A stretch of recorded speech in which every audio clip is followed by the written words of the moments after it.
Hello students, welcome to study at home. तो ये video मैंने बनाया लास्ट टाइम प्रिपरेशन के लिए। समझे एक टॉपिक ना रह गया था, तो मुझे लगा ये भी मैं बता देती हूँ। छोटा सा टॉपिक है, ज्यादा बड़ा नहीं है, बट हाँ थोड़ा वीडियो बड़ा हो जाएगा क्योंकि इसमें छोटी छोटी गतिविधियां बताई गई है, जिसमें क्या कई बार हम लोग कंफ्यूज हो जाते हैं कि इसके लिए क्या गतिविधि का आयोजन करें, इस टॉपिक के लिए क्या गतिविधि का आयोजन करें। तो इसमें ये मैंने हेडिंग इसकी दी है कि बच्चों के लिए जो निम्नलिखित गतिविधियां, निम्नलिखित से संबंधित एक एक गतिविधि की योजना बनाइए, या एक एक खेल क्रिया या गतिविधि, कुछ भी ये एक ही चीज होती है। हमसे पूछे ना एक एक खेल क्रिया के बारे में योजना बनाइए ना, खेल क्रिया क्या करवाएंगे इस चीज से संबंधित, या फिर एक गतिविधि बताइए कि आप क्या गतिविधि करवाएंगे इस टॉपिक से संबंधित। तो पहला है हमारा स्थूल क्रियात्मक विकास। तो स्थूल क्रियात्मक विकास का मतलब होता है शारीरिक विकास। अभी हमसे ये पूछा जाए कि स्थूल क्रियात्मक विकास के संबंधित कोई भी आप लोग गतिविधि का आयोजन कीजिए या खेल क्रिया बताइए स्थूल क्रियात्मक विकास से संबंधित, या हमसे ना ऐसे पूछ सकते हैं कि शारीरिक, बच्चों का जो शारीरिक विकास है ना उससे संबंधित कोई भी खेल क्रिया का आयोजन कीजिए। तो शारीरिक विकास और स्थूल क्रियात्मक विकास ये एक ही चीज है, इसके लिए आप एक गतिविधि का आयोजन कर सकते हैं। स्थूल क्रियात्मक विकास का मतलब क्या होता है, जैसे कि बच्चे क्या करते हैं कि बच्चे की जो मांसपेशियों का विकास होता है ना, उनके बारे में, जो शरीर के अंगों का विकास होता है, मांसपेशियां दृढ़ बनती है, सुदृढ़ बनती है, वो होता है स्थूल क्रियात्मक विकास। जिसमें कि जैसे बच्चा दौड़ लगाता है ना, तो दौड़ का आयोजन कर लेंगे। बच्चे के लिए समझो कहीं से ऊंची कूद है ना, ऊंची कूद, हम जंप करना, किसी चीज पे से खड़ा करके बच्चों को जंप करवाएंगे।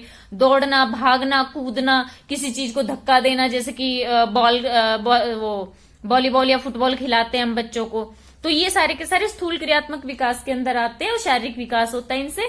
तो इस चीज के लिए हम लोग बच्चों के लिए पकड़ा पकड़ी का खेल का आयोजन कर सकते हैं, ये इसके अंतर्गत हम कर सकते हैं। दौड़ का आयोजन कर सकते हैं बच्चों के लिए, ऊंची कूद का आयोजन कर सकते हैं कि जो कितना ऊंचा कूद सकता है, रस्सी कूदना, ये सारे के सारे हम इसके अंदर आयोजन कर सकते हैं। तो एक की जगह 4-5 देखिए गतिविधि बता दी है मैंने। तो स्थूल क्रियात्मक विकास के लिए आयोजन करना है आपको, और या शारीरिक विकास के लिए तो आप यही चीज लिखेंगे जो मैंने बताई है कि जैसे दौड़ना, भागना, कूदना, धक्का मारना, इनसे संबंधित कोई भी आपको खेल क्रिया करवानी है तो आप स्थूल क्रियात्मक विकास के अंतर्गत वो करवा देंगे।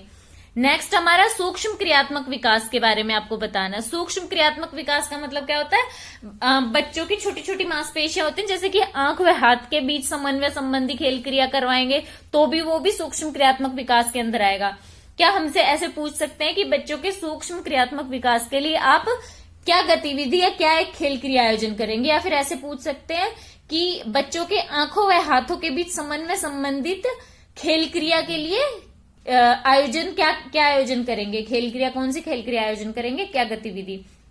तो सेम इसका भी और इसका भी एक ही कोई भी गतिविधि बना देंगे। तो इनके लिए क्या कर सकते हैं, माला बनाना है ना, मोटे मोती लेंगे और धागा लेंगे और उसमें माला पिरोएंगे बच्चे, तो वो बच्चे की सूक्ष्म क्रियात्मक विकास होगा।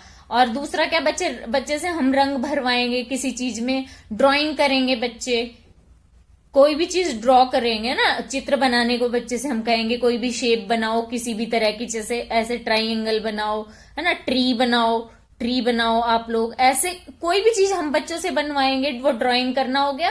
और उसके अंदर हम बना के देंगे बच्चों को। इसके अंदर अगर जब हम कुछ करवाएंगे तो वो होगा कलर करना, तो वो भी सूक्ष्म क्रियात्मक विकास के अंतर्गत आता है। इससे बच्चे की जो हाथ की, जैसे बच्चा, मैंने पेन पकड़ा है तो क्या बच्चा ऐसे पेन पकड़ेगा, बच्चा कुछ करेगा तो बच्चा देखेगा इस साइड, पहले अपने हाथ को देखेगा, फिर कि ऐसे पकड़ना, कैसे पकड़ना, ऐसे चलाना, ऐसे अच्छा नहीं चल रहा है, ऐसे चलेगा, अब इधर से करूंगा। तो बच्चे के जो उंगलियां होती है ना, उसकी मांसपेशियां होती है, उसमें विकास होता है। तो ये सूक्ष्म क्रियात्मक विकास हो गया। सूक्ष्म क्रियात्मक विकास और आंखों व हाथों की समन्वय संबंधी खेल क्रिया, ये सूक्ष्म क्रियात्मक विकास के अंतर्गत आते हैं। इसके लिए माला बनाने का आयोजन कर सकते हैं आप बच्चों के लिए रंग भरना होता है ना, चित्र में रंग भरो की कोई भी गतिविधि आयोजित कर सकते हैं। बच्चों के लिए ड्राइंग की गतिविधि आयोजित कर सकते हैं, तो ये इसके अंतर्गत आप कर सकते हैं। अब माला के लिए आप लोग अगर, जैसे अभी ये तो मैं आपको समझा रही हूँ कि ये ही कर सकते हैं। अभी आप क्या आपसे पूछा जाएगा कि गतिविधि का आयोजन करेंगे, कैसे करेंगे। तो उसके लिए आप क्या कर सकते हैं, माला के लिए क्या करेंगे, या तो मोटे मोती लिखना है, क्योंकि बच्चे छोटे होते हैं ना, तो बिल्कुल बारीक मोती नहीं होने चाहिए, मोटे मोती लेंगे। या फिर मोती के अलावा हम फूलों की माला भी बच्चों से बनवा सकते हैं, वो भी सूक्ष्म क्रियात्मक विकास के अंतर्गत एक अच्छा बच्चों के लिए कि फूलों की माला बनाएंगे बच्चे। नेक्स्ट हमारा संज्ञानात्मक विकास, मतलब बच्चे की जो सोचने समझने की शक्ति है, उसका दिमाग बुद्धि जो होती है ना, वो संज्ञानात्मक विकास के अंतर्गत आता है। तो इसके अंतर्गत पहली है आकृति की संकल्पना। अब आकृति की संकल्पना के लिए अभी क्या देखो, संज्ञानात्मक विकास से संबंधित कोई भी खेल, एक या दो तीन कितनी भी खेल क्रिया का आयोजन कीजिए, तो आप इनमें से जो मैं समझा रही हूँ कोई भी लिख देंगे, वो सारी संज्ञानात्मक विकास में आएंगे। और अब आपसे अलग अलग करके जैसे पूछेंगे कि आकृति की संकल्पना के लिए आप क्या खेल क्रिया आयोजन करेंगे, तो इसके लिए आप कर सकते हैं कि अलग अलग आकार के आकृति के जो बटन्स होते हैं वो ले लेंगे, और वो बच्चों को पहले दिखाएंगे, देखो ये बटन देखो ऐसा है, फिर दूसरा बटन देखो कैसा है ना, सारे कैसे कैसे, सबको लगेगा हाँ अलग अलग है, बच्चा बोलेगा हाँ सब अलग अलग है। तो फिर बच्चों से हम कहेंगे कि चलो अब आप एक काम करो, मुझे ये शेप का जो बटन है वो अलग करके दिखाओ। दूसरा जो तीन चार अलग अलग ना 3-4 बटन ले लेंगे अलग अलग आकृति के, फिर बच्चों से कहेंगे इन सबको ना अलग अलग करके दिखाओ, तो उससे बच्चों की आकृति की संकल्पना वो सुदृढ़ होगी। तो ये आप इसके लिए खेल क्रिया का आयोजन कर सकते हैं। नेक्स्ट है वर्गीकरण की संकल्पना। अभी वर्गीकरण की संकल्पना के लिए क्या कर सकते हैं, बच्चों को हम ना वर्ग, मतलब ऐसे हो गए कि हम पेड़ पौधे हैं समझो, पेड़ पौधे की हम पत्तियां ले लेंगे बच्चों के लिए, और बच्चों को ये बोलेंगे कि ये जो चीजें हैं, पत्तियां हैं, ये देखिए ये कैसी दिखती हैं, है ना। मानो हमने तीन तरह की पत्तियां ले ली, 3 तरह की पत्तियां ले ली, एक पत्ती ये शेप की हो गई बिल्कुल, एक इस तरह से हो जाएगी, थोड़ी अलग हो जाएगी ना, एक मानो हमने पीपल का पत्ता लिया है इस तरह का हो जाएगा ना। ये 3 तरह की हमने पत्तियां ले ली हैं। अब उनसे कहेंगे कि इनको अलग अलग वर्ग में रखो, इनको ये एक हम रख देंगे, दूसरी हम रख देंगे, तीसरी रख देंगे। फिर उनसे कहेंगे कि है ना, अब इनको ये किस में आएगी, ये कौन सी पत्ती के साथ, इसके साथ कौन सी पत्ती आएंगी, इसके साथ कौन सी पत्ती आएंगी, इस ढेर में से छांट के और इसके अंदर रखो या फिर बताओ। तो वो वर्गीकरण के लिए करेंगे। अब ये वर्गीकरण और आकृति की संकल्पना जो होती है ना, वो लगभग समान होती है, बस आकृति की संकल्पना क्या है, थोड़ी सी बच्चों के लिए सरल होती है, बच्चों को समझाया जाता है उसमें, और वर्गीकरण में उन चीजों को बच्चों को अलग अलग करने को बोल दिया जाता है। इसमें थोड़ा बच्चों को थोड़ा सा आसान रहता है आकृति में, और दूसरे में हम सीधा बच्चों को बोल देते, हम ये नहीं बोलते बच्चों को, क्योंकि बच्चे पहले से समझ चुके हैं आकृति क्या है, उसका आकार क्या है, वो बच्चे जान चुके होते हैं। अब हम उस आकार के या उस चीज के माध्यम से बच्चों को उनको अलग करने को बोलते हैं। तो ये वर्गीकरण की संकल्पना हो जाएगी। इसके लिए आप ये पत्तों का एक प्रयोग कर सकते हो। या फिर जैसे ऐसे बोल सकते हैं कि कोई भी ब्लॉक्स है, 3-4 कलर के ब्लॉक्स हैं, तो हम उनको बोलेंगे कि एक ये रेड कलर है, ये ब्लॉक रेड कलर का है, ये ब्लू कलर का है। अब उनके आकार कोई भी हो, ब्लॉक्स के आकार कोई भी हो, अब ये सारे के सारे तीन कलर के ब्लॉक्स हैं, मिक्स हैं, हर शेप के लेकिन मिक्स हैं। अब कलर के आधार पर इनको वर्गीकृत कीजिए, यानी कि एक कलर को एक साइड रखिए, एक कलर को एक साइड, भाई भले वो किसी भी शेप का हो। तो ये वर्गीकरण की संकल्पना में ब्लॉक्स वाला कर सकते हो या पत्ती वाला कर सकते हो। तो ये और ये थोड़ा हल्का फुल्का आपको सेम लगेगा, लेकिन आकृति की संकल्पना में आकार क्या समझाया जाता है, वर्गीकरण में उनको वर्गीकृत करना सिखाया जाता है। तो ये वर्गीकरण हो गया। अभी कारण व परिणाम, कारण व परिणाम के बारे में हमें बताना है। तो इसके लिए हम बच्चों को ना ऐसी चीजें हम बच्चों से पूछेंगे, जैसे कि इसके लिए हम आयोजन कर सकते हैं कि बच्चों को किसी बच्चे से ना हैंकी लेंगे, और हम बच्चों से कहेंगे चलो चलो आप ये देखो अपने अपने हैंकी निकालो। बच्चे अपने हैंकी निकालेंगे, फिर हम एक बच्चे का हैंकी लेंगे, और उसके लिए हम बच्चे का उसके हैंकी को ना पानी में डालेंगे और उसे निचोड़ देंगे, पानी में से निकाल के निचोड़ देंगे, और फिर उसको धूप में डाल देंगे। फिर हम बच्चे से पूछेंगे कि अच्छा अब इसका क्या होगा, तो बच्चे पूछेंगे थोड़ी देर के बाद कि मैम ये तो सूख गया। तो हम उन्हें बताएंगे, है ना, कि ये इसलिए हुआ है। तो इसके लिए हम गतिविधि का आयोजन करेंगे, बच्चों को कहेंगे कि अब आप करके देखो यही चीज। कपड़ा लेंगे, उसे गीला करके धूप में सूखने के लिए बच्चे को बोलेंगे इसको रखो और उतार के देखो इससे क्या सूखा? अभी देखो कितना कम सूखा, फिर बच्चों को लगेगा अच्छा कम सूखा है, फिर बच्चों को ये पता लगेगा कि धूप, जब पानी कपड़ा गीला होता है, धूप आती है, उस वजह से कपड़े सूखते हैं। धूप कम है तो कपड़ा थोड़ा कम सूखा है, धूप तेज है तो कपड़ा बहुत जल्दी सूख गया। तो ये बच्चे के लिए कारण व परिणाम से संबंधित एक कर सकते हैं आप गतिविधि का आयोजन, कि बच्चों को एक रुमाल रहेगा, उसको बच्चे को गीला करवा के और वो बच्चे को धूप में सुखाने के लिए बोलिए और देखिए कि क्या उसका परिणाम रहता है। तो ये आप बता सकते हैं, इससे क्या बच्चों को पता लगेगा कि किसी घटना का क्या प्रभाव होता है, हम क्या कर रहे हैं और उसका क्या परिणाम है। हमने गीला किया और धूप में सुखाया, धूप में सुखाने का क्या परिणाम हुआ, वो कपड़ा सूख गया। तो ये आप कारण व परिणाम के लिए कर सकते हैं। नेक्स्ट हमारा क्रमबद्ध करना और मिलान करना। ये अलग अलग है बट लगभग ऐसा है कि हल्का फुल्का अंतर है इनमें। क्रमबद्ध करने का मतलब ये हो गया कि चीजें ऐसे दी गई हैं, छोटी, फिर थोड़ी बड़ी, थोड़ी बड़ी, थोड़ी बड़ी, कोई भी चीज, डंडी हो, कोई और चीज हो, कुछ भी हो, लेकिन वो मिक्स करके दे देंगे, बच्चों को मिक्स करके दे देंगे, ऐसे नहीं देंगे हम। वैसे एक बार अगर चाहे तो बता देंगे कि ये देखो ये छोटा है, ये बड़ा है, आपको ऐसे लगाना है, फिर हम उसको वापस मिक्स कर देंगे। हम मान लेते हैं कि बच्चों को डंडियों के टुकड़े दे देंगे, छोटी छोटी डंडियों के टुकड़े देंगे और बच्चों से कहेंगे कि इनको क्रम में लगाओ। क्रम में लगाने का मतलब हम बच्चों को पहले ही बता देंगे, पहले छोटा रखो, फिर उससे थोड़ा बड़ा, फिर उससे थोड़ा बड़ा, फिर उससे थोड़ा बड़ा, फिर उससे थोड़ा बड़ा। हम ये 5, 7, 8, 10 जितनी चाहे उतनी रख सकते हैं और फिर बच्चों से बोलेंगे। बस ये है कि बहुत ज्यादा ना रखें, 5, 7 इनफ होती है, क्योंकि छोटे बच्चे होते हैं ना तो वो ज्यादा में कंफ्यूज हो जाएंगे। तो इसलिए कुछ डंडियों का प्रयोग करेंगे, हम बच्चों को देंगे और फिर बच्चे से कहेंगे कि इनको क्रम से रखे, तो बच्चा उसमें क्रमबद्ध करना सीख जाता है। तो ये गतिविधि का आयोजन कर सकते हैं, क्रमबद्धता हो गया। नेक्स्ट है मिलान करना। अब मिलान करने का मतलब हो गया, नेक्स्ट है मिलान करना। मिलान करने के लिए क्या गतिविधि का आयोजन कर सकते हैं हम, कि बच्चों की जो बुक्स होती हैं, बुक्स के कवर होते हैं, किसी का ग्रीन, किसी का येलो, किसी का पिंक, हर कलर के होते हैं। तो हम बच्चों को कहेंगे कि आप लोग सब अपनी जो नोटबुक है या बुक है उनको इकट्ठा कीजिए। बच्चे इकट्ठा करेंगे और फिर बच्चों को ना साइड में बिठाएंगे, बच्चों को ऐसे गोल घेरे में बिठा लेंगे और फिर उन बच्चों से ऐसे कहेंगे, ग्रुप बना देंगे, 4 या 5 बच्चों का ग्रुप बना देंगे और उनको कुछ बुक उनको दे देंगे, कुछ दूसरे ग्रुप को दे, इस तरह से। फिर बच्चों से क्या कहेंगे कि इसमें देखो ये कवर ना जिसका ग्रीन है ना, और ये देखो इनका कवर जो ना ब्लू है, ये देखो इसका कलर पिंक है, जो भी कलर अवेलेबल हो वहां पे, इस तरह से आपको लिखना है कि उसमें फिर बच्चे से बोलेंगे कि ग्रीन कवर की सारी बुक्स एक साइड करो, है ना, या फिर जो ब्लू कलर की सारी बुक्स है वो एक साइड करो। ये देखो ये ग्रीन कलर की बुक है, अब इस ढेर में से सारी को एक साइड करो, मतलब इससे मिलाओ, सारी बुक है ना इससे मिलाओ। वो हम बच्चों से करवा सकते हैं मिलान करना।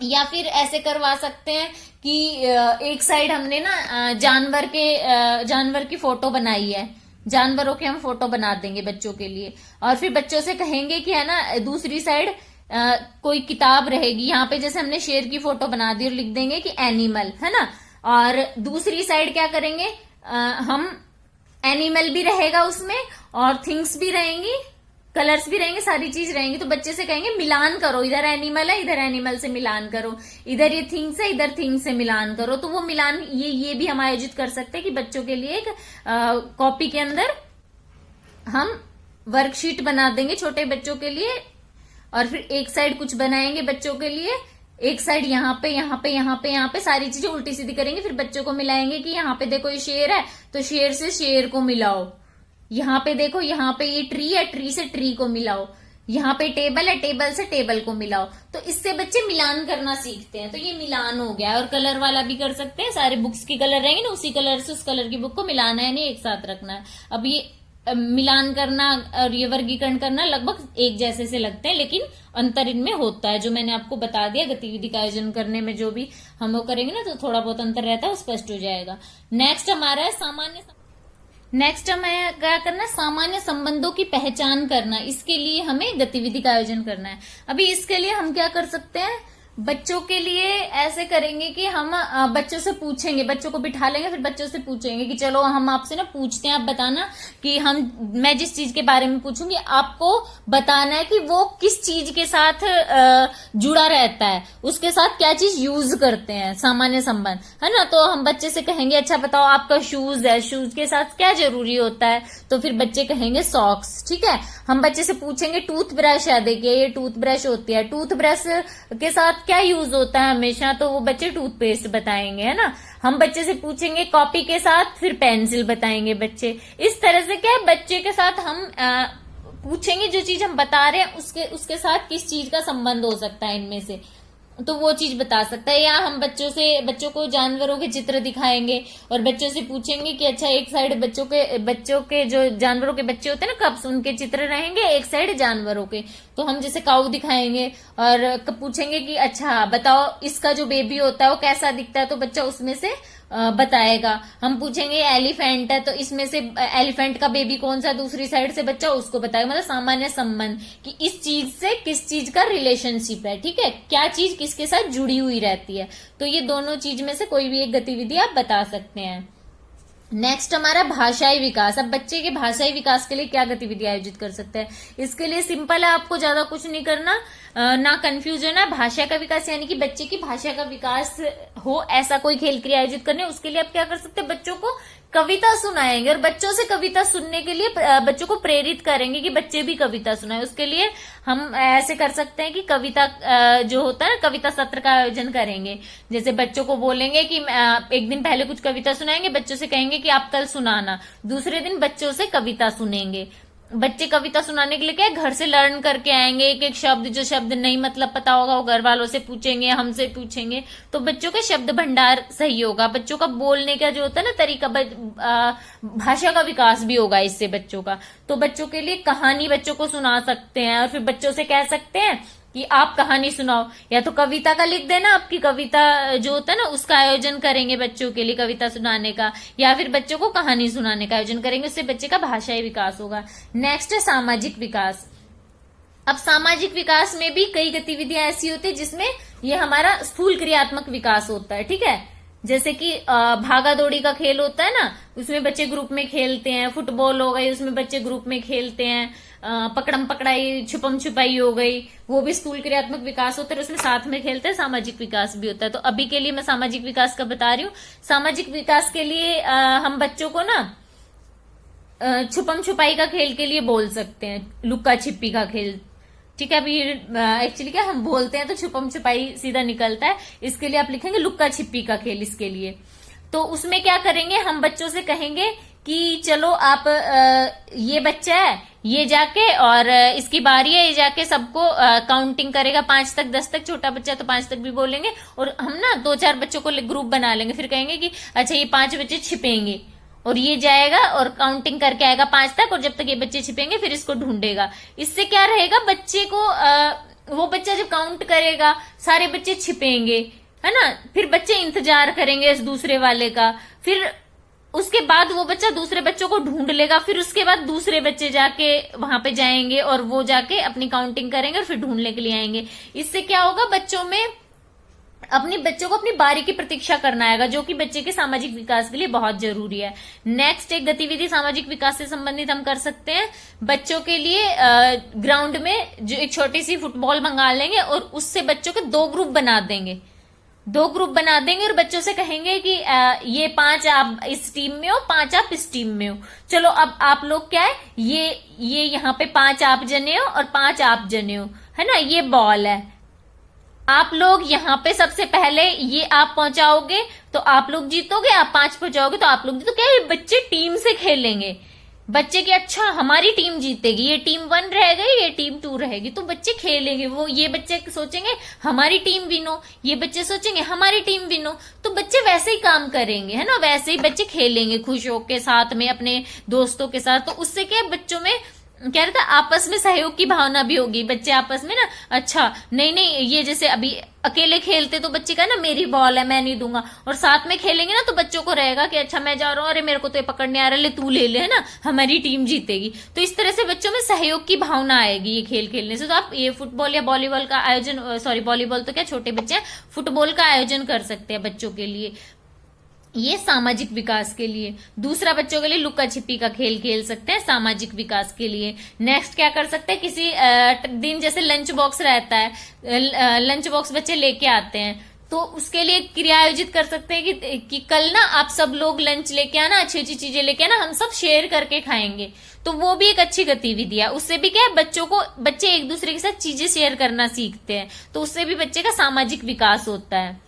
नेक्स्ट है संवेगी योग्यताओं का विकास। संवेगी योग्यताएं मतलब बच्चे का जो होता है ना, सूंघना, टेस्ट करना, देखना, सुनना, वो सारे के सारे जो ये चीजें आती है ना, ये संवेगी योग्यताओं में आती हैं। तो इसके लिए आप जो ये स्पर्शेंद्रिय जो होता है ना, जो छूने से संबंधित खेल क्रियाएं, उसके लिए आप क्या आयोजित करेंगे।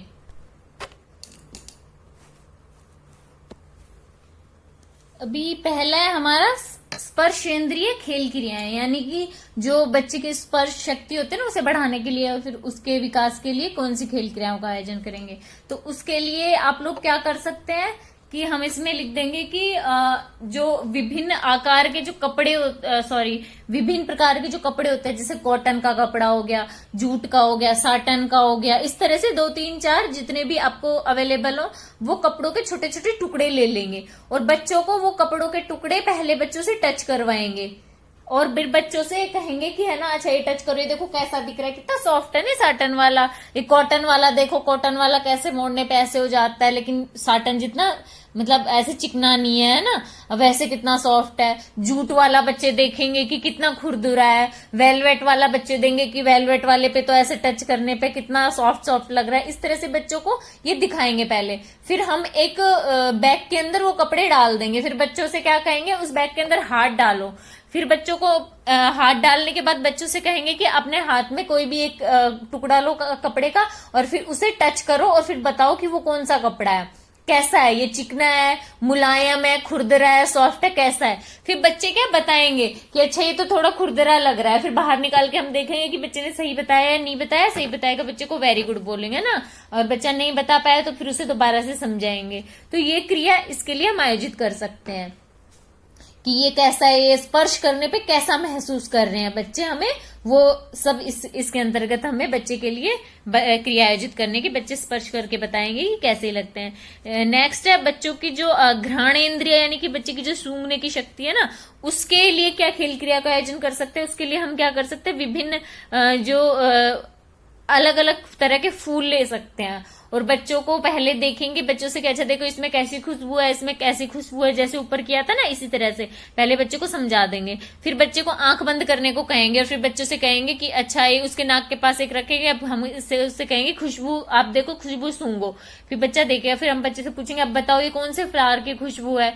तो एक ये वाली कर सकते हैं गतिविधि। दूसरी हम क्या कर सकते हैं, हम बच्चों को दिखाएंगे कि अच्छा देखो अदरक में कैसी स्मेल आती है, लहसुन में कैसी स्मेल है, ऑनियन में कैसी स्मेल है, इत्र जो ये हमारा परफ्यूम होता है उसमें देखो कैसी अलग से स्मेल आती है ना। आप लोग घर पे देखते हो साबुनों में, अलग अलग तरह के साबुनों में कितनी अच्छी खुशबू आती है। तो ये 2 4 चीजें अरेंज कर लेंगे। सब्जी वगैरह वाला सबसे अच्छा है कि एक छोटी सी लहसुन की कली, एक ऑनियन, अदरक का टुकड़ा, ये हम अरेंज कर लेंगे और फिर बच्चे को बताएंगे, पूछेंगे देखो ऑनियन में कैसी गंध है, लहसुन में कैसी गंध आ रही है। ये सब बच्चे को पहले हम बता देंगे कि देखो सबके अलग अलग स्मेल है और वैसे ही स्मेल है, अब आप देखो इसको, और ये हम समझा देंगे उनको कि किस तरह की स्मेल है।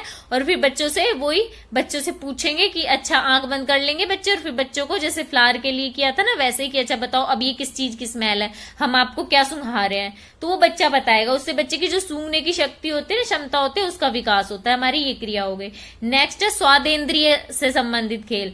अब इसमें क्या कर सकते हैं, इसके लिए क्या गतिविधि है, क्रिया का आयोजन कर सकते हैं हम। बच्चों को खट्टा, मीठा, कड़वा, है ना, ये होता है ना तीखा, ये चीजें हम बच्चों को हल्का हल्का टेस्ट हम पहले तो बच्चों को पूछेंगे, क्योंकि बच्चे खुद से खा रहे होते हैं, घर में सब कुछ खाते हैं, शालापूर्व बच्चे हो गए, मतलब कि वो जो घर में बन रहा है ना सबके लिए, वयस्कों के लिए, वो सब उनका सबका टेस्ट पता होता है बच्चों को।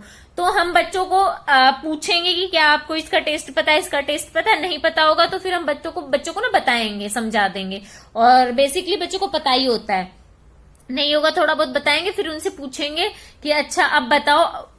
बच्चों को ना आंखें बंद करवाएंगे और उनके मुंह में शहद दे देंगे, फिर पूछेंगे अच्छा बताओ इसका टेस्ट कैसा है, बच्चे बताएंगे मीठा है। फिर बच्चों के मुंह में हम हल्का सा नमक डाल देंगे, फिर पूछेंगे अच्छा इसका स्वाद कैसा है, बच्चे कहेंगे अरे ये तो बहुत खट्टा कसैला सा लग रहा है, अजीब सा लग रहा है ना। नींबू का स्वाद बच्चों को चखाएंगे। इस तरह से हम बच्चों के लिए स्वादेंद्रिय से संबंधित खेल क्रिया कर सकते हैं आयोजित।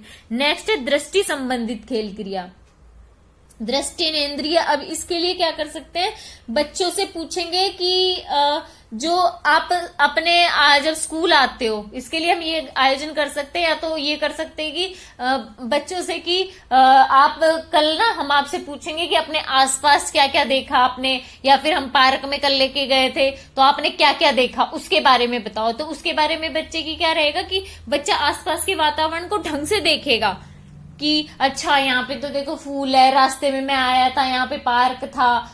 तो कोई भी एक चीज के लिए पूछ सकते हैं, या तो बच्चे से ऐसे पूछ सकते हैं अच्छा आपके घर के पास पार्क है, बच्चा कहेगा हाँ है, तो बच्चों से पूछेंगे कि अच्छा उस पार्क में क्या क्या देखते हो आप, तो ये बच्चा बताएगा कि हम ये देखते हैं, हमने वो देखा। एक तो बच्चे की इससे याददाश्त भी तेज होगी और बच्चे की जो दृष्टि होती है ना उसके बारे में पता लगेगा, बच्चा उसका भी यूज ज्यादा करेगा कि अच्छा मुझे चारों तरफ देखना है। तो बच्चे की जो दृष्टि संबंधित खेल क्रिया इससे हो जाएगी। नेक्स्ट होता है स्वर्णेंद्रिय संबंधित खेल क्रिया, मतलब सुनने संबंधित, बच्चे की सुनने की शक्ति होती है ना, उसके विकास के लिए क्या खेल क्रिया का आयोजन कर सकते हैं हम।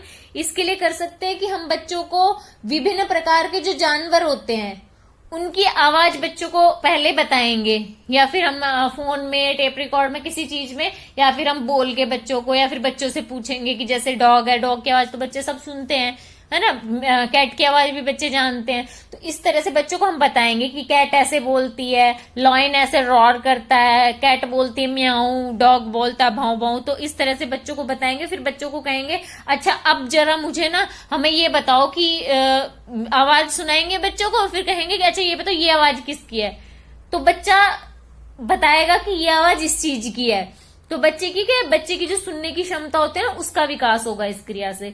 तो ये एक एक दो दो कुछ गतिविधियों का आयोजन आप लोग ऐसे कर सकते हैं, ज्यादा मुश्किल नहीं है, बस ये थोड़ा सा ध्यान रखना पड़ेगा आपको कि किस चीज के लिए किस चीज की योजना बनानी है। जैसे कि अब क्या है, ये आकृति की संकल्पना, मिलान करना, वर्गीकरण, ये लगभग एक जैसे से ही है। तो बस इनमें जब लिखोगे तो आपकी मिलान करना ही लिखना है, ये नहीं करना कि मिलान करने के लिए बोला है उसमें आप कर दोगे उस आकृति के लिए वो मिलाएं, ये करे वो करे, कुछ ये झंझट नहीं करना।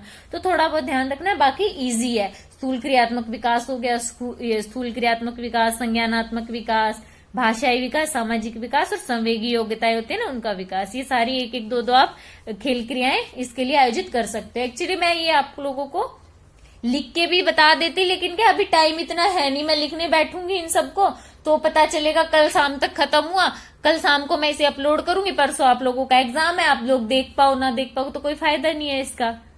इसलिए आप लोग ये एक या दो बार इस वीडियो को ध्यान से सुन लेंगे तो आप लोगों को लर्न हो जाएंगी ये सारी की सारी खेल क्रियाएं। तो आई होप आप लोगों को वीडियो अच्छा लगा होगा। अगर वीडियो अच्छा लगा हो तो प्लीज चैनल को लाइक एंड सब्सक्राइब जरूर कर दीजिएगा, और अपने एग्जाम की तैयारी कीजिएगा, वो तो कर ही रहे हैं आप लोग। तो चलिए मिलते हैं अगले वीडियो में कुछ नए इन्फॉर्मेशन के साथ, तब तक के लिए आप सब लोगों को अपने एग्जाम के लिए ऑल द बेस्ट।